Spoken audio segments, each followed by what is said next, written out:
Bem-vindo ao Ilumina Notícias, nosso programa semanal sobre informações, notícias, comentários sobre o setor energético brasileiro, mundial.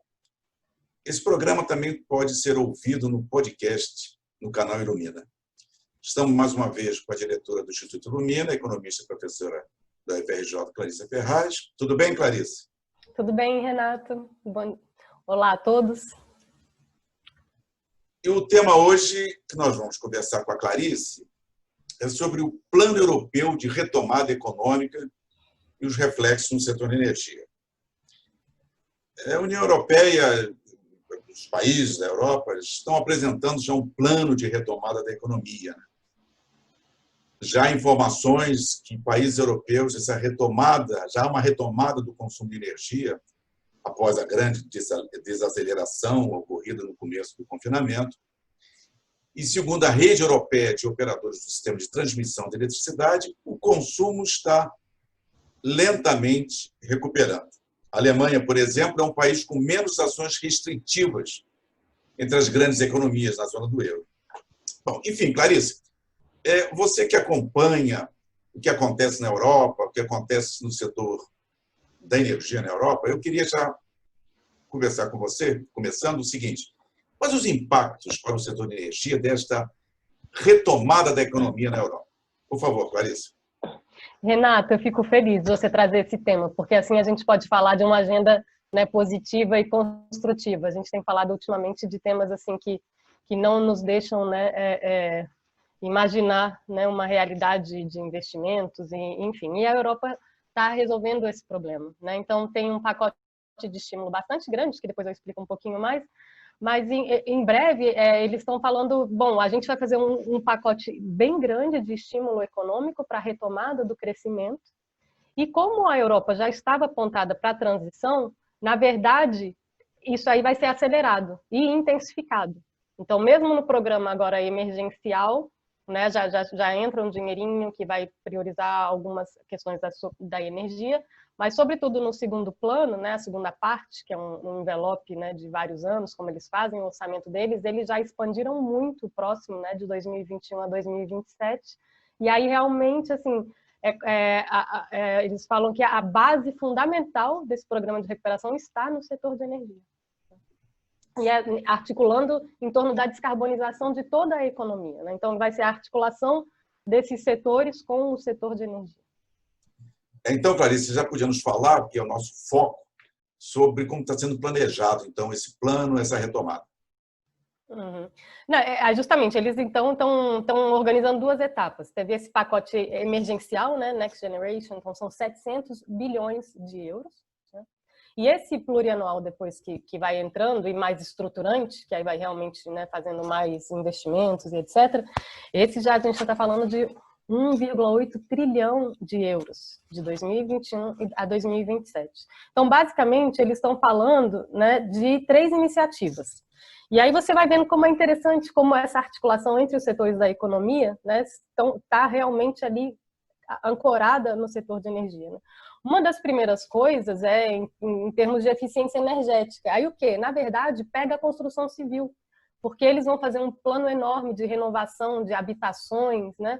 A Europa, né, que tem, né, uma situação econômica mais favorável que a nossa, na verdade, não está livre dos problemas de energia, de pobreza energética. Né? Na verdade, isso não cessa de aumentar, e sobretudo agora, nesse pós-pandemia. Então, quando você pega e fala, bom, a gente vai botar dinheiro em eficiência energética, e eu estou preocupada com esse consumidor de baixa renda, que não está mais conseguindo pagar suas contas, e que pode morrer de frio, quer dizer, esse cara, ele está ligando o aquecimento, está deixando de gastar dinheiro em outras atividades da economia para poder esquentar a própria casa, e esse calor está indo embora, né, pelas frestas, pela janela, pelo mau isolamento, né, as pessoas mais humildes cada vez morando em situações, né, em habitações mais frágeis. Né? Então, quando você começa a resolver esse problema, quer dizer, você reduz a perda daquela energia, você reduz a perda daquele dinheiro, né, daquele pequeno consumidor, e assim você ativou a construção civil. Né? Então, você está resolvendo 3 problemas ao mesmo tempo. O segundo, na verdade, já é uma coisa que estava muito mais estruturada, que já é o plano deles para realmente para as renováveis. Então, já tinha um orçamento bastante significativo, eles já têm vários mecanismos de estímulo, e aí eles querem, na verdade, dinamizar isso. Não vai ser aumento de capacidade mesmo, né? Aumento de oferta.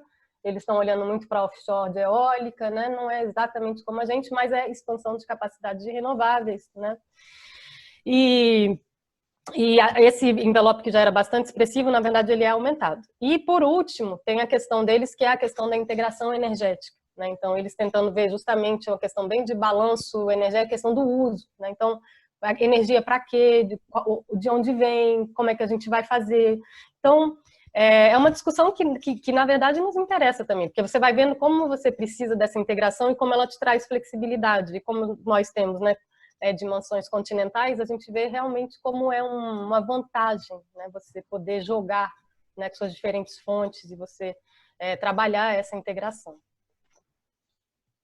Você falou num tema, Clarice, que eu acho que nós poderíamos até combinar para um outro programa, que é a pobreza energética, né?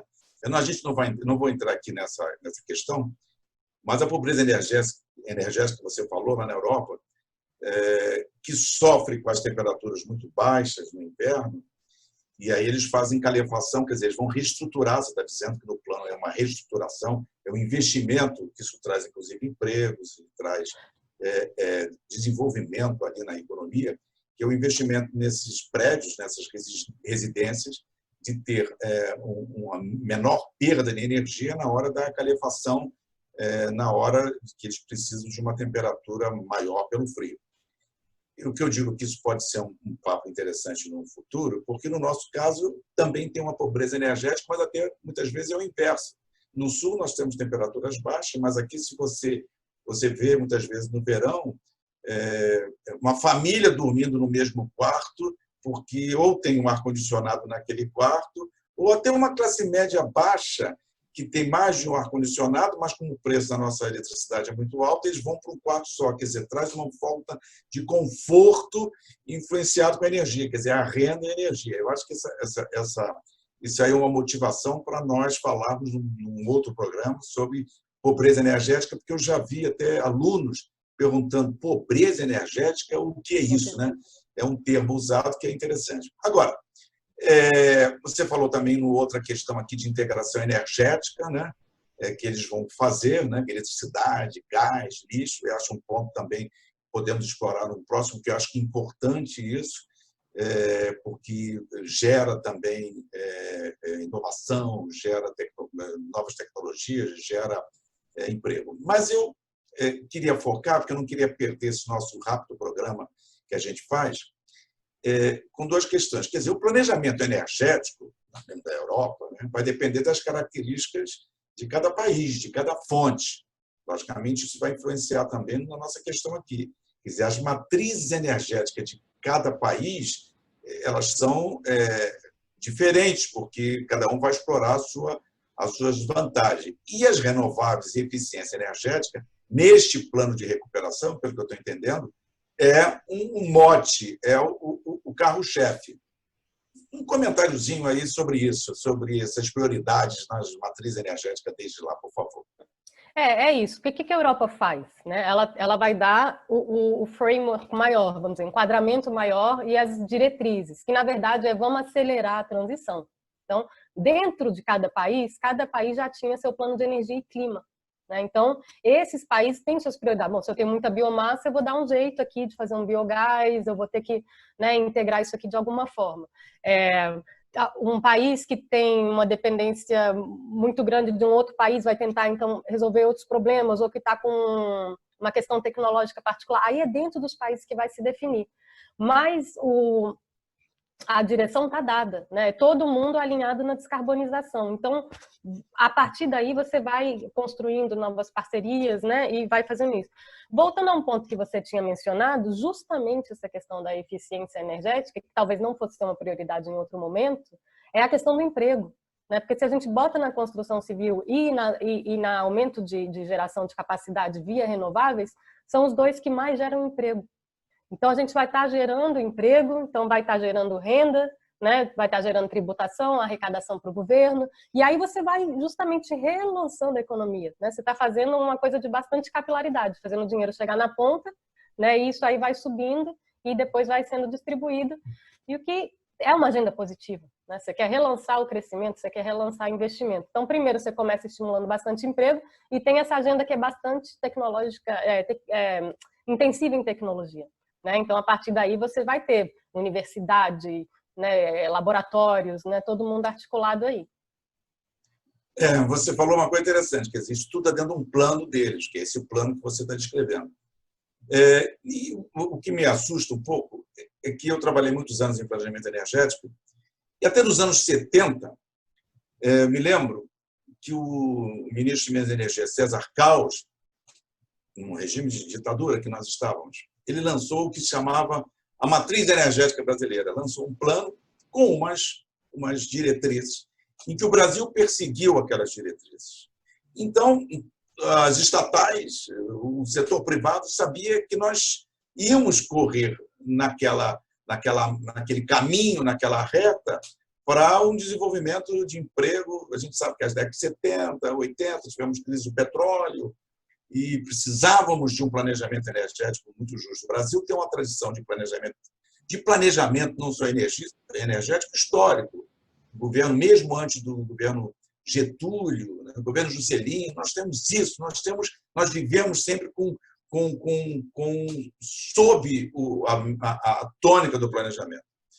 E aí você fala sobre esse plano europeu com renováveis, eficiência, dentro das características de cada país, e nós temos aqui uma oportunidade muito grande, porque nós temos biomassa, nós temos vento, nós temos solar, nós temos hidrelétricas, pequenas hidrelétricas ou hidrelétricas com ou sem reservatório, vai depender realmente de uma discussão de meio ambiente, mas nós temos essas fontes e precisamos de um planejamento para direcionar essa saída, porque a crise é extremamente grave, né? E nesse mote, até eu vou pegar aqui, eu não sei se você leu e viu que a ABDIB, né, a Associação Brasileira de Infraestrutura e Indústria de Base, né, ela soltou um documento alertando que o setor privado terá muitas dificuldades para investir nesse momento de muitas incertezas, um momento de incerteza, sobretudo aqui no Brasil. E ela vai ter dificuldade. Então, ela vai falar sobre recuperação de investimento público e tal. Isso está um pouco de acordo com isso que eu estava falando sobre um planejamento e esses investimentos públicos. Você leu isso? Está sabendo? Não, eu dei uma olhadinha, assim. Agora, é parte da constatação que fez a Europa, que fizeram todos os outros países e qualquer economista razoável, né? Se a gente está numa depressão, numa queda de PIB, que a gente está falando de uma ordem de 10%, em um momento de grande incerteza, com rompimentos de cadeias produtivas globais e etc., o setor privado, né, ele retém o dinheiro. É um momento de grande incerteza, né? Vai que alguém reclama aqui alguma coisa que eu tenho que pagar, ou alguém quebra, me deixa na mão, enfim. Não é o setor privado que vai colocar esse dinheiro. Então, essa constatação está certa, né?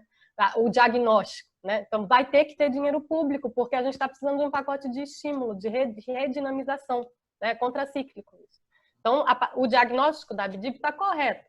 Agora, as propostas que ela coloca, já não, né? Porque eu fui olhar o setor elétrico e fala umas coisas super antiquadas, aí fala uma modernização em termos daquela troca de consumo da distribuidora, né?